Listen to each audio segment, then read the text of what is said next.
Muito bem, nesse primeiro bloco do Gazeta Entrevista de hoje, nós vamos conversar com o deputado Geraldo Pereira.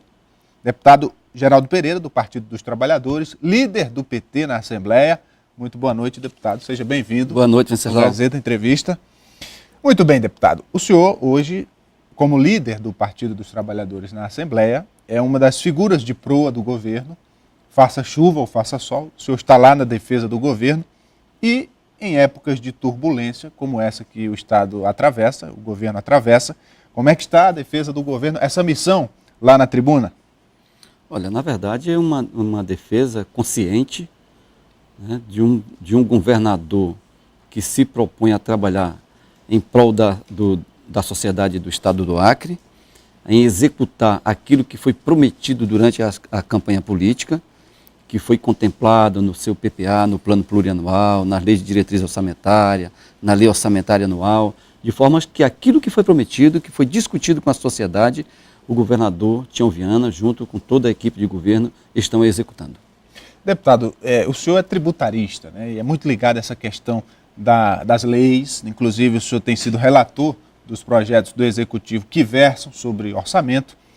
Eu pergunto, no âmbito da Assembleia Legislativa, essa questão da legislação, recentemente nós estamos assistindo ao processo envolvendo o prefeito de Cruzeiro do Sul, Wagner Salles, que na época em que era deputado, né, teria sido acusado de se apropriar de verbas de passagens e aí, quase 2 décadas depois, o prefeito está ameaçado de perder o cargo por conta dessa acusação.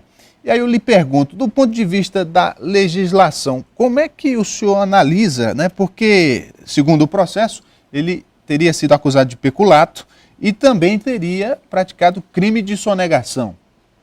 Uma vez você se apropriando de um recurso público, e na época o que deveria ter sido feito, além de ter recolhido os impostos, principalmente o imposto de renda, deveria também ter devolvido ao fisco, ao Tesouro Federal e, no caso da devolução ao Tesouro Estadual, a parte que lhe foi cobrada. Os outros deputados que fizeram o recolhimento, tanto do imposto de renda que foi cobrado, como a devolução daquilo que também foi notificado, e ficaram fora do processo, né? Eu acho que o que houve foi que o ex-deputado e agora prefeito recorreu, não se conformando com a cobrança que lhe foram feitas, e recorreu, e quando lhe deu, ele perdeu a questão, né, foi condenado com a perda do mandato, né? Agora, na verdade, o que aconteceu é que não poderia ter sido candidato à alegação, mas ele, não sei como que conseguiu a certidão, e que foi alegado que era em segredo de justiça. Bem que a única coisa, uma observação que faço de tudo isso, se era em segredo de justiça, a própria justiça conhecia, né? Porque já estava sobre o segredo de justiça. Mas o que eu tomei conhecimento pelos outros deputados da época, foi exatamente isso que aconteceu. Até porque outros deputados da época que se utilizavam desses mecanismos, né? Nós temos aí o próprio vice-governador, que era deputado, o vice-governador César Messias, o atual presidente da Assembleia, deputado Elson Santiago, o presidente, ex-presidente agora do Tribunal de Contas, deputado Polampo, na época também foi citado. Enfim, e nenhum deles, entretanto, tiveram uma consequência como a do prefeito de Cruzeiro do Sul. Né? Eu que fui informado exatamente isso, Jorge. Os outros deputados fizeram o recolhimento do que lhe foi cobrado. E o ex-deputado Wagner Salles não se conformou com aquela decisão e recorreu. Deputado, o senhor foi o relator do projeto do Executivo que delimita o orçamento anual do Estado. Como é que o senhor está analisando a execução desse orçamento que foi aprovado no ano passado? Já estamos aí praticamente fechando o primeiro semestre, né? Nós tivemos um orçamento aprovado de 5 bilhões 127 milhões 227 mil. O governo está se esforçando para executar aquilo que foi pactuado com a sociedade, apesar da queda na arrecadação, né? Então, o cenário de perda de receita realmente se realizou. As informações da Secretaria da Fazenda que já chega próximo aí de 100 milhões de reais. Portanto, agora o governo passa a fazer algumas escolhas. Essa perda de 100 milhões durante os 6 meses ou mensal? Até agora. Até agora. Até agora, né? Portanto, aí é na hora que aí tem o valor de um grande governante. que é saber fazer as escolhas certas para não comprometer o funcionamento do Estado. E como é que fica essa margem de manobra? É possível? É possível, inclusive quando acontece um fato dessa natureza, o próprio Executivo comunica aos outros poderes para que também faça o ajuste em suas contas, né? O Executivo já tomou as suas medidas. Agora, a sorte do Estado do Acre, nossa sorte da população e a felicidade do governador Tião Viana, é de que os empréstimos já estavam todos autorizados e contratados. Por isso que está funcionando tão bem o Estado. Agora, deputado, uma questão mais recente e que também pode ser interpretada por esse viés, né, questão financeira, sobre a possibilidade de demissão dos servidores contratados sem concurso.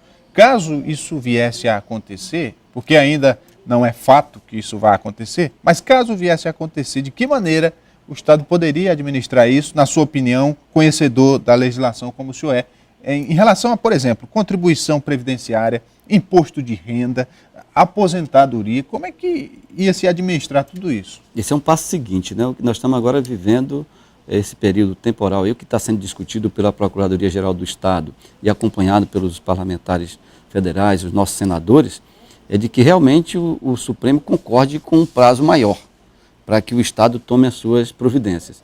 Mas quem fez o seu recolhimento não será perdido. O cidadão prestou o serviço, recebeu o seu vencimento e fez o recolhimento para a Previdência Social. O Estado do Acre, ao longo desse período, por força da Constituição de 88, se apropriou justificadamente, pelo mandamento constitucional, do imposto de renda dos salários dos servidores, aqueles que pagam o imposto de renda, que é descontado o imposto de renda. Portanto, tudo dentro da legalidade, né? Agora, não tem que estar temendo esse auê que está acontecendo, muita gente, inclusive, torcendo para que as pessoas se deem mal, para poder tirar proveito político. Isso é uma pena, inclusive, que esteja acontecendo isso. Mas o que nós temos a dizer para os servidores públicos, para a sociedade do Estado do Acre, que o governador Tião Viana já decidiu que vai até as últimas consequências na defesa do emprego de cada um. Inclusive, um questionamento que se faz é que, por exemplo, o governo federal se apropriou do valor do imposto de renda. Então, aí é uma ação legal do Estado, né, enquanto ente federativo, se apropriar do imposto de renda. Entretanto, agora, como a lei declarada inconstitucional, como é que fica, né? Porque aí é uma controvérsia, né? Não, mas dentro da legalidade, o imposto de renda, inclusive nesse caso, o Jorge, ele fica com o próprio Estado. Entendeu? Ele fica com o próprio Estado. Lá no capítulo próprio da Constituição Federal, já trata de que o imposto de renda descontado dos trabalhadores do ente federado fica com o próprio ente federado. Entendeu? Então, esse imposto de renda ficou com o Estado, que serviu para fazer investimento em educação, em saúde, pagar os próprios salários dos servidores públicos e fazer os investimentos que foram possíveis de serem realizados. Deputado, ainda sobre a sua postura como líder do Partido dos Trabalhadores na Assembleia, fazendo a defesa do governo, como é que o senhor avalia o Partido dos Trabalhadores pós-Operação G7? Olha, nós do Partido dos Trabalhadores estamos conscientes de que os nossos militantes, que são secretários hoje, estão presos injustamente. Essa é a postura do PT, né? Sempre o PT concordando com o pleno funcionamento de todas as instituições, da Polícia Federal, do Ministério Público, federais e estaduais, do Tribunal de Justiça, todas as nossas garantias de apoiamento às decisões de todas as instâncias, de todas as esferas do poder.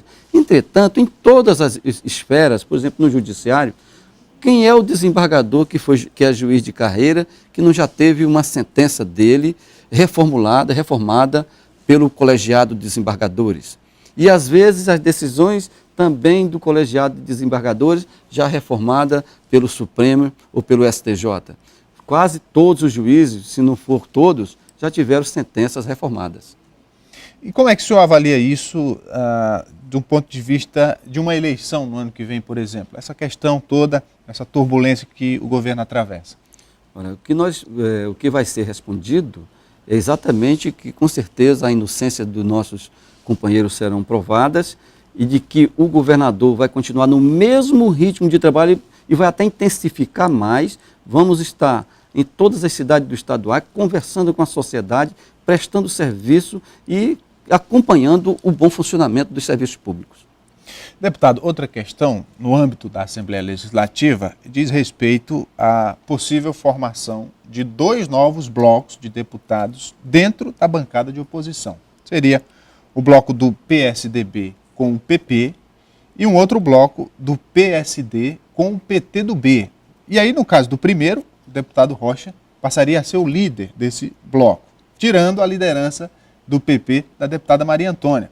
E no outro bloco, o deputado Gilberto Diniz seria o líder, minando os espaços, por exemplo, da deputada Marileide Serafim, que é do PSD, e do deputado Chico Viga. Ambos são de partidos da oposição, mas votam com o governo, assim como a deputada Maria Antônia. E aí, com a concretização desses 2 novos blocos, com 3 deputados que hoje estão na oposição, mas votam a favor do governo, digamos assim, pressionados, como é que ficaria a articulação da bancada governista? Vamos lá. Então, quando a deputada Maria Antônia, junto com o PP, se apresentaram para o eleitor pedindo voto, foi para defender o projeto da Frente Popular.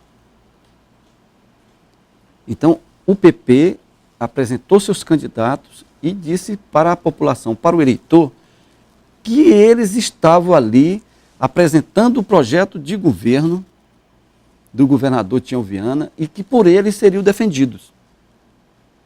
Então, agora, de última hora, vão tomar da deputada Maria Antônia esse direito de estar conversando com seus eleitores, dizendo de que lado aí queria estar. Estão tirando dela indevidamente. No caso do deputado Gilberto Diniz, da deputada Marileide, que foi eleito pela oposição, mas aí é o senador Petecão que entra nesse jogo. O senador Petecão apoia o PT no cenário nacional. Mas aqui faz oposição. E aqui faz oposição, que também é uma injustiça, mas existem as saídas jurídicas e cada parlamentar deverá procurar as suas saídas para conviver bem com os seus eleitores. Muito bem, nosso tempo está acabando, deputado. Eu quero agradecer a sua presença aqui, o deputado Geraldo Pereira, líder do Partido dos Trabalhadores na Assembleia. Muito obrigado. Eu que te agradeço e disponha. Muito bem. Daqui a pouco a gente volta com mais uma conversa interessante aqui no Gazeta Entrevista. Já, eu espero você.